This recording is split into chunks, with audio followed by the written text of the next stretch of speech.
Bom dia, família CHC. Vamos acordar, vamos despertar. Hoje é mais um grande dia que o Senhor fez para nós. E para isso, vamos pegar a Bíblia, né, e fazer uma reflexão. Peguem lá a Bíblia de vocês, está lá escrito em Salmo 136, o grande louvor, versículo 1 e 2. Celebrem a Javé, porque ele é bom, porque o seu amor é para sempre. Celebrem o Deus dos deuses, porque o seu amor é para sempre. Amém? Então lembrem, o amor de Deus é para sempre. Ele não tem fim, ele é infinito. Amém? Então vamos lá. Vamos iniciar, não é? Mais uma semana de estudos. Estavam sentindo falta das aulas de história, de geografia? Então vamos lá, ó. Hoje, atenção, quarto ano, história, tá? Um conteúdo novo, preste atenção. Pacto colonial. O que é um pacto colonial? Não é? Antes de dizer o que é um pacto colonial, vai se falar muito em metrópole e colônia. Então eu vou explicar a vocês novamente o que é a metrópole e o que é uma colônia, tá? Metrópole corresponde aos principais pontos de representação da economia capitalista. É um tipo de cidade responsável por gerar grande dependência econômica, ou seja, é a cidade mãe. É um centro desenvolvido no comércio, na indústria, em fábrica, tem shopping, aeroporto, ou seja, é uma cidade mais desenvolvida. A colônia, o que ela tem a função? Qual a sua função? A função de uma colônia era enriquecer sua metrópole, o que foi feito da seguinte maneira. Enquanto a colônia se especializava na produção, cabia à metrópole comercializar o que a colônia produzia. A colônia só produzia aquilo que não concorresse com a produção metropolitana. Ou seja, a colônia tinha que gerar dinheiro de qualquer forma para a metrópole. Certo? Tudo que a colônia fazia, todo o dinheiro, certo? Que a colônia possuía, ela tinha que devolver à metrópole. Então a metrópole era a principal e a colônia era um apoio, certo? Mas o que vinha a ser aqui o pacto colonial? O pacto colonial era o domínio político e econômico da metrópole sobre a colônia. Tá? Então, o pacto foi um acordo entre a metrópole e a colônia. Tudo que a colônia gerava economicamente tinha que devolver à metrópole. O sistema de exploração baseava-se na relação entre a metrópole e colônia. A metrópole era o país que dominava a colônia. O que era a colônia? A região dominada pela metrópole. Entenderam aí a diferença? A metrópole era a principal. A colônia era a serviço da metrópole. Certo? Então aqui, para desenvolver mais ainda o comércio, tá? A exportação, a exploração do pau-brasil, foi necessário a coroa portuguesa fundar mais dois tipos de colônia. As colônias de exploração e as colônias de povoamento. O que cada um tinha um seu objetivo, o que cada um fazia. A colônia de exploração, submetidas aos interesses da metrópole, pacto colonial, exclusivo metropolitano, extração de metais e de pedras preciosas, agricultura de gêneros tropicais em regime de plantation, latifúndio, monocultor e escravistas, com produção voltada para o mercado externo. Ou seja, tudo que era gerado era lançado para o mercado externo. A colônia passava por um preço menor para a metrópole e a metrópole revendia por um preço bem maior, ou seja, saía sempre lucrando. Colônia de povoamento, autodesenvolvimento, mão de obra livre, maior autonomia em relação à metrópole. Não produziam algo que interessasse a metrópole.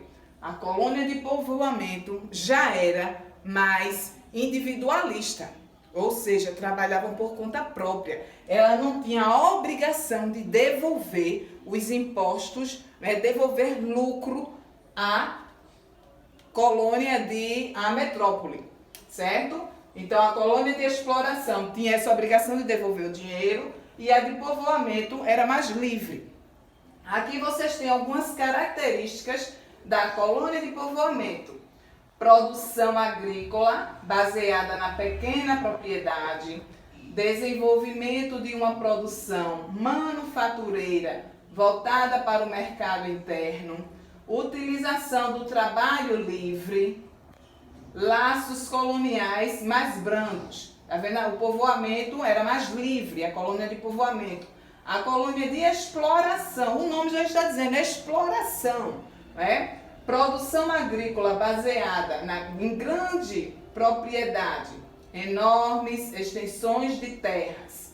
Destaque para a produção destinada ao mercado externo, produtos agrícolas e metais nobres.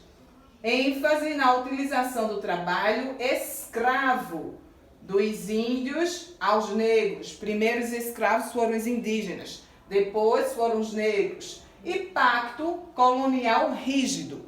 Está vendo aqui? A exploração, a colônia de exploração era rígida, já a de povoamento era mais livre. Aspectos da exploração do pau-brasil. Vocês sabem que a primeira riqueza que nós encontramos, né, que os portugueses quando chegaram ao Brasil, foi o pau-brasil. Então, qual foi o motivo dessa exploração? Os portugueses não acharam metais preciosos, a princípio. O uso era muito consumida por causa de uma tinta vermelha que era usada para tingir tecidos e depois na fabricação de instrumentos musicais e móveis. Localização. O pau-brasil era encontrado em grande quantidade no litoral brasileiro, ou seja, à margem do Oceano Atlântico, tá? Às margens dos rios. Consequência dessa exploração, chegou próximo à extinção total da madeira. Condição, mediante o pagamento de tributos, de taxas, né, taxas obrigatórias, cobrada pelos portugueses. Então, tudo isso daqui, tá? São aspectos da exploração do pau-brasil, certo? Depois do pau-brasil, né, começou a haver aí uma baixa na economia. Então, eles procuraram outra riqueza, certo? Que olhem aqui no cartazinho a produção. Qual foi a segunda riqueza do Brasil? Produção de cana-de-açúcar. Então, foi a segunda riqueza do nosso país. Mas o que quer dizer latifúndios? Engenhos, tá? Eram os engenhos. Toda a propriedade da Casa Grande até a senzala. Existiam nos engenhos vários compartimentos para a produção, tá, da cana-de-açúcar. O que era que a cana-de-açúcar extraía cachaça, extraía folha de ofício, hoje em dia, né? Mas antigamente era mais a cachaça, certo? Monocultores, reforço ao pacto colonial. Escravistas, primeiro os nativos, que eram os índios, depois, por questões comerciais, os africanos, os negros.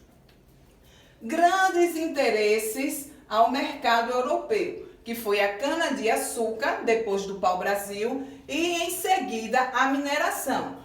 A cana-de-açúcar também teve uma queda econômica, certo? E com isso, eles foram em busca de outras riquezas. Foi aí que eles começaram a achar o ouro. Foi a terceira riqueza do nosso país. Vejam aqui, ó. Ao final do século XVII, Portugal finalmente encontrou o ouro no Brasil.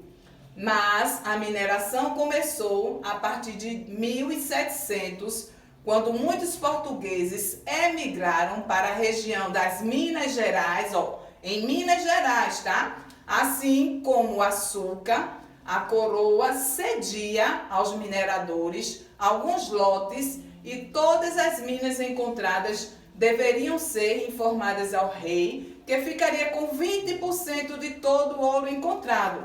Olha a exploração aí de novo, né? A metrópole obrigava a dar 20% de todo o ouro encontrado, certo? A mineração no Brasil, principais impostos. O que era cobrado na mineração, na extração do ouro? O quinto, um quinto, ou seja, 20% das riquezas extraídas, do ouro extraído. Captação, impostos sobre o número de escravos, também era pago por cada escravo. Derrama, o que era derrama? Não era um imposto, mas cobrança através da força do quinto atrasado. Ou seja, se ele atrasava o quinto, ele tinha que pagar essa derrama, certo? Que era também um lucrozinho que a coroa portuguesa exigia. Novo valor do quinto. Posteriormente, foi estabelecida a quantidade de 1.500 quilos de ouro. Então, o valor do quinto, ó, era 1.500 quilos de ouro. Início do ciclo do ouro.